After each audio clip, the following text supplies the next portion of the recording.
Hello friends, இன்றைக்கி ஒரு முக்கியமான தாட்டை பற்றி ரிஃப்ளெக்ட் பண்ண போகிறோம். என்ன தாட்டுனா, own your outcomes.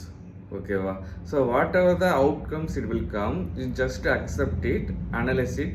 That means you are going to take the responsibility of the results of your actions.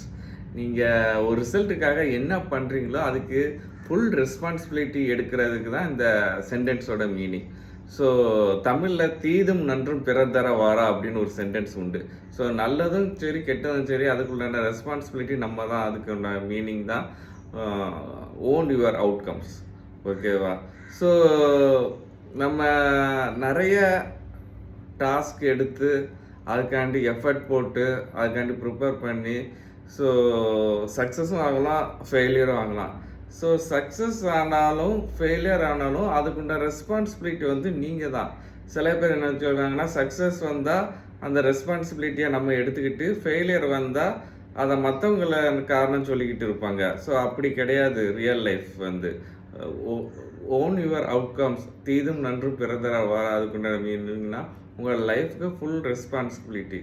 So நீங்கள் போடக்கூடிய எஃபர்ட்டும் சரி அல்லது ஆக்ஷன்ஸும் சரி வரக்கூடிய ரிசல்ட்டும் சரி அதுக்கு முக்கிய காரணம், அடிப்படை காரணம் அது நீங்கள் தான், வேறு யாரும் கிடையாது. ஸோ இந்த பேசிக் ரெஸ்பான்சிபிலிட்டி உங்கள் ஹேண்டில் இருந்தீங்கன்னா நீங்கள் ஒரு ரெஸ்பான்சிபிளாக அதை யூட்டிலைஸ் பண்ணுவீங்க. அது ஆக்ஷன்ஸும் ரெஸ்பான்சிபிளாக எடுப்பீங்க. ஸோ ரொம்ப கேர்ஃபுல்லாக இருப்பீங்க. மற்றவங்கள கம்ப்ளைண்ட் பண்ணவும் ப்ளேம் பண்ணவும் மாட்டீங்க. நீங்கள் முதலையே நீங்கள் கம்ப்ளைண்ட் பண்ணவும் மற்றவங்கள ப்ளேம் பண்ணவும் பழகிட்டீங்கன்னா கடைசி வேறு கம்ப்ளைண்ட் பண்ணவும் ப்ளேம் பண்ணவும் தான் இருப்பீங்க. உங்களை மிஸ்டேக்ஸை அக்செப்ட் பண்ண மாட்டீங்க, திருத்திக்கிடவும் மாட்டீங்க. So my dear friends, own your outcomes. தீதும் நன்றும் பிறர் தர வாரா. Thank you. Have a great day.